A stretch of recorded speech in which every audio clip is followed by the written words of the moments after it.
Hokejový šport je naozaj krásny a priťahuje veľa fanúšikov. V mnohých prípadoch však títo fanúšikovia konajú nerozvážne.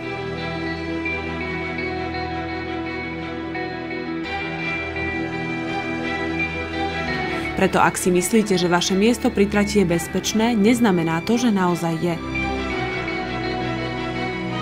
Zdržiavajte sa len v miestach bezpečne vzdialených od trate. Ide predsa o vašu bezpečnosť.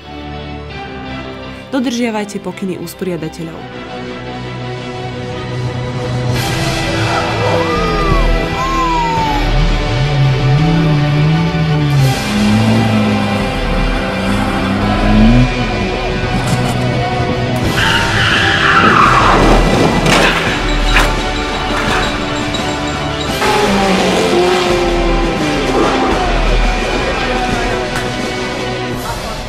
Je aj na vás, aby tento krásny šport bol aj bezpečný.